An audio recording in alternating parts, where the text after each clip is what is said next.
comments, you call me up and let me know, because I still haven't figured it out either. Okay, simplifying logarithmic expressions right here, kids. We had some rules that we talked about yesterday, right? Now up here, I want to put some check marks by some things here. Actually, it's on the first page, I think. I want you to put some check marks back on these rules for the first page. Let's just quick review these. If I have the log of a times b, that's the same as what? Okay, I'm going to put a check mark by this because of the two forms right here. The one on the left would be considered a simpler form. Okay? And the reason being, how many times do you see the word log? Once. Okay? Which one of these two in log of a divided by b equals log of a minus log of b? Which one do you think is probably simplest form? What? Okay? Over here, I'm going to tell you this is going to be simplest form. Which of these forms do you think is going to be simplest, though? The other side? Yeah, if you can get stuff down and make the word log just totally disappear, you're even simpler than it was over here on the left. So I'm going to put some check marks by there to say, hey, when I start talking about taking logarithms and rules of logarithms and say, here's the problem, simplify it. Okay.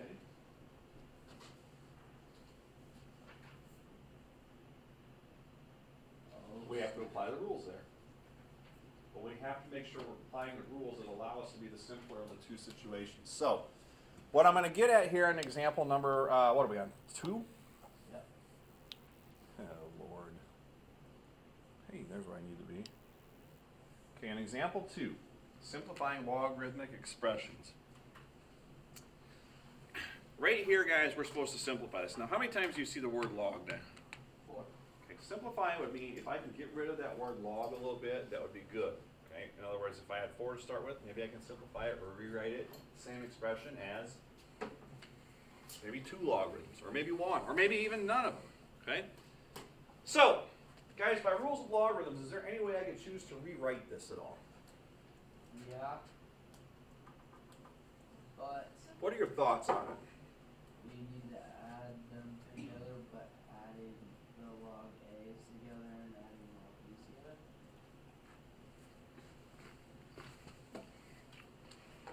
So, if I'm adding and subtracting some logs, I could simplify them more by doing what? Log times A times B, right? Yeah. Log and log of that. So the ones that are addition could all get what?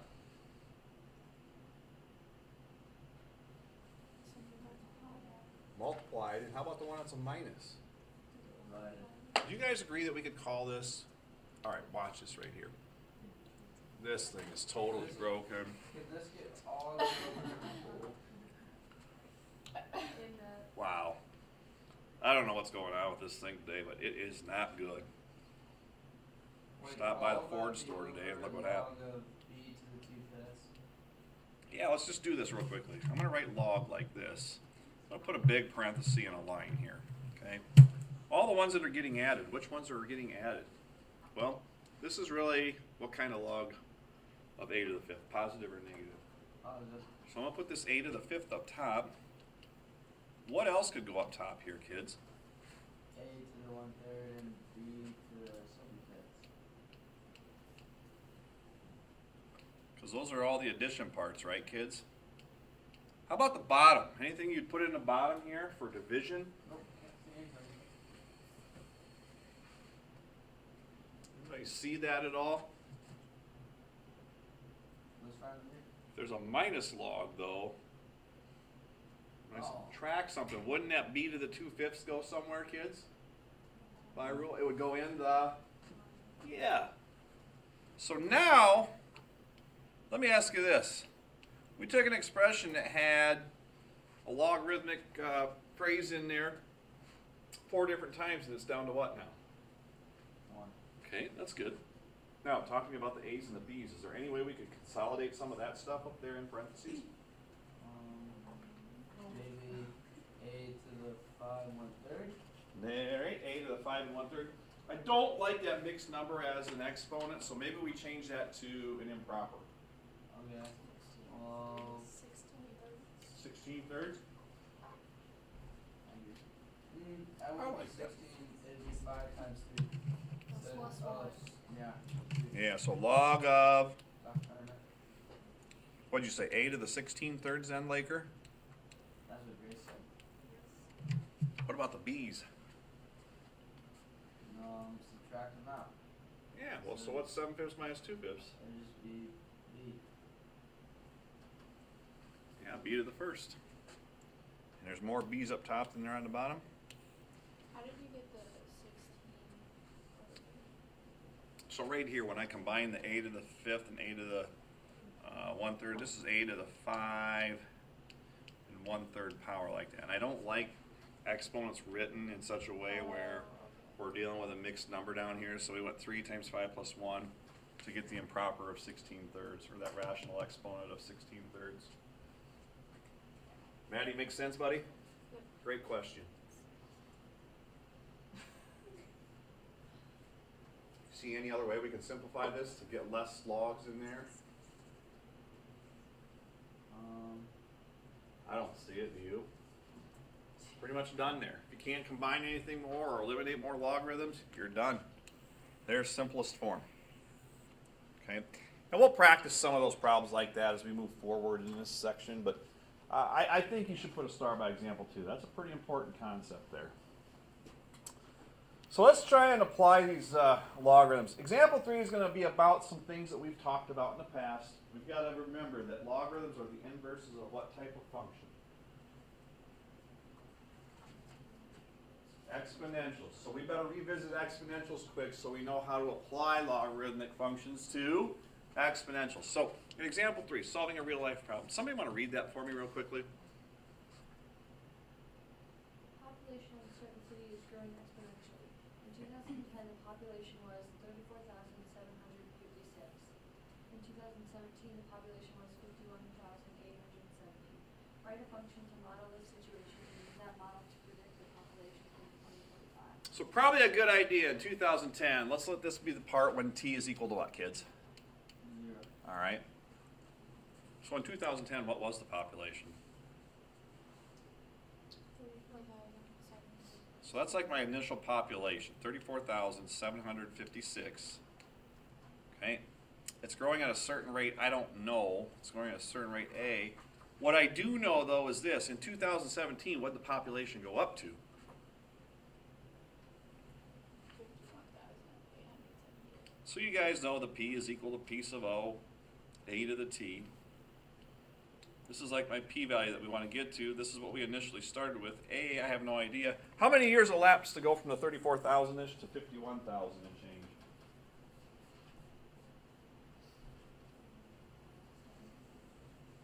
Went from 2010 to what? 7 years. So what's the time frame there? 7 years, absolutely. Okay. So we need to remember, how do we write functions? Okay, and this is an example. Kids, I would have to find A, and then once I knew A, we could use that to predict the population in what year? Any year. Well, any year. And specifically for our problem, we want to know. 725. Okay, so let's figure this out. What are you going to divide by first here, kids?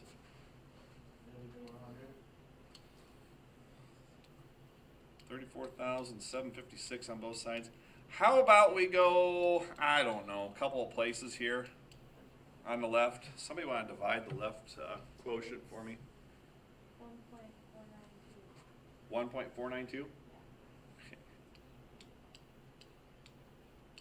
That's going to equal a to the 7th on the right, kids. So, which root am I looking for here then? 7th root of 1.492. I don't know. I think I remember right. It's like 1.059. Okay. So guys, how does that help us now? Make a formula. Yep. Our population at any time t is going to be given by p equals, what was the initial population again? 34,000. Yep. Times the a value that we just found, or our growth factor. 1 point, what do we say, 059 here?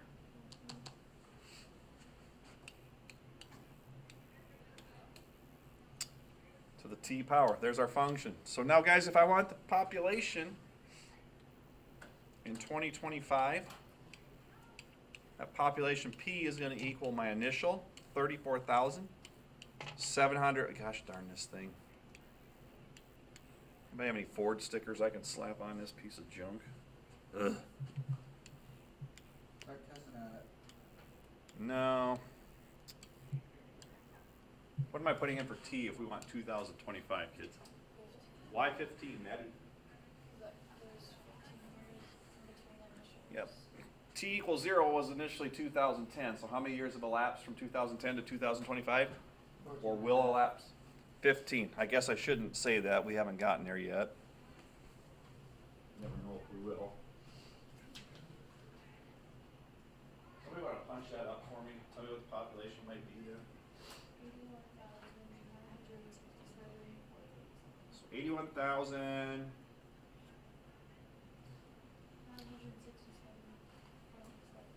Right.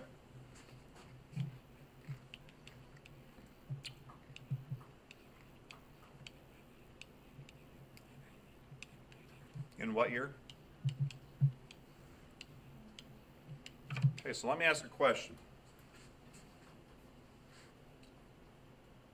We've talked about exponential functions before. Do you have that back? Okay, so let's go ahead and say, how do you apply logarithms to exponential functions? Well, guys, what variable up here do we have in this exponential function? T. Now, in this problem right here, do we know what T was all the time? Are there going to be times when we might have to solve for T? Absolutely. Can we do log of T? Exactly. We're going to say, this is a situation where I don't know what T is, but in order to solve it, it's an exponent that we don't know. What are we going to start using again? Log of T. There's the connection right there. So let's apply that. This is the last example. Okay? Last example is a really good one. It's a half-life problem.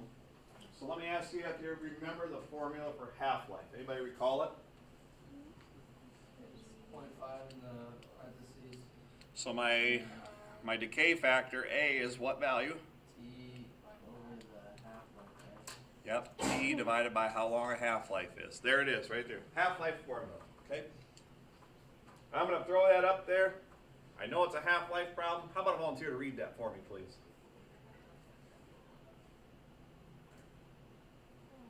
The half-life of a certain substance is 22 days. If there are 67.86 grams initially, when will the substance be reduced to 10 grams? Okay, when will this be reduced to 10 grams, okay? Wait a minute. Wait, wouldn't it be H times the log of T? Kind of. Let's see what happens, guys. What's the initial value? So that'll take piece of O, won't it? And we want to get down to how much? 10. So that's going to take P. We want to say we start with this to get here. We know the half-life is how many days? 22 H times T. So 22 is going to be what? A half-life. So that's H, isn't it? Let's plug in our stuff. What's going in for P, kids? 10. Is going to equal 67.86 86. times 0.5 to the T over what? 22. Okay. 22. All right, let's see how well we've learned here. We just reviewed exponential functions. We've learned some rules about logarithms. Anybody confident enough to talk me through how to solve for T at this point? Would this be equal to 1? Not quite. Because wouldn't we have to take, oh, never mind. What are we trying to solve for? Is T some kind of a variable down here, or is it actually an exponent? Okay, and I should say it's some kind of a polynomial degree, and it's not. It's an exponent. So what would be really good first, to solve for this exponent, we've got to get 0.5 to the T over 22 alone first. So thoughts on what our first step might be to solve this? Divide by, 67. okay, let's do that. 67.86 on both sides. Oops. Come on.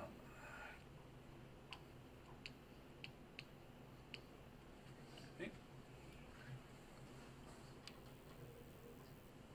Help me with the math. I don't have a calculator in front of me. 10 divided by 67.86. Let's go a couple places at least. Wouldn't it just be,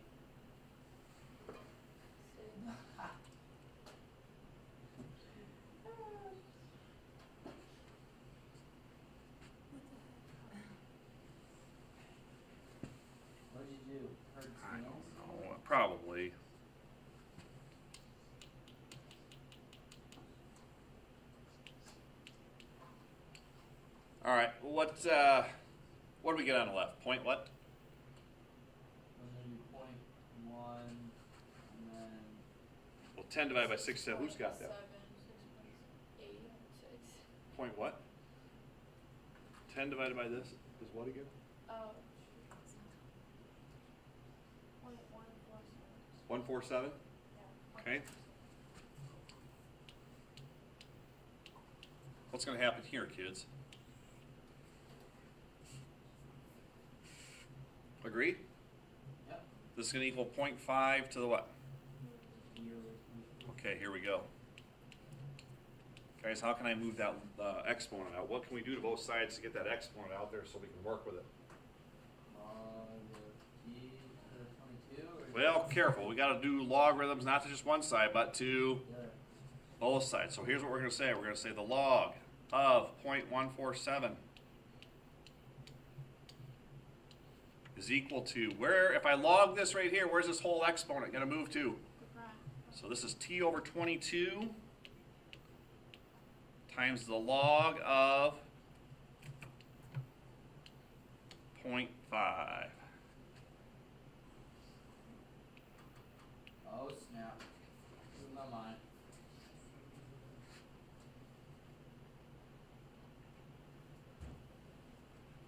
So what could I do now, kids? Log of 0.147 divided by the log of 0.5. What is the log of 0.147 divided by the log of 0.5?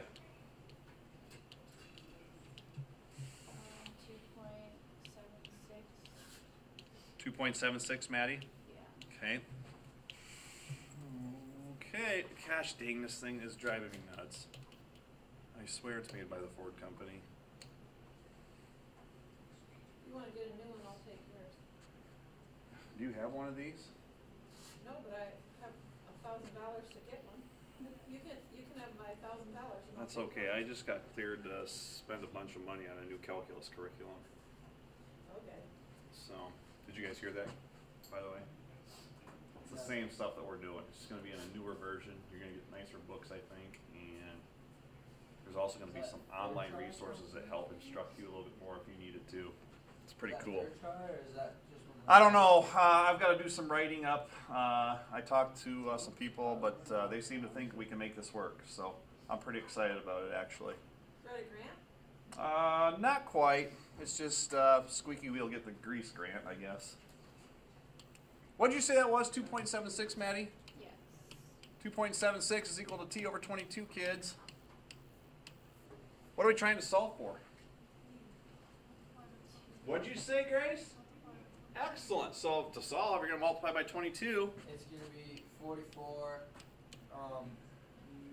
close to 44. Yeah, I was going to be more like 60 something. What? 0.76 does that much. 60.85. 60 what? Does that sound right? Well, yeah. What did I say? 60 some? Yeah. Well, I hope so. I've been doing math for 39 years. I hope I'm in the ballpark. 60.85. Yeah, 60.85. So how many days to go from initially in this problem? You started out, there was whatever the substance was, 67.86 grams initially. You know the half-life is how many days? 22. 22 days. So we want to know how many days is it going to take to dwindle down to what? 10 grams. 10 grams. Takes 60.85 days.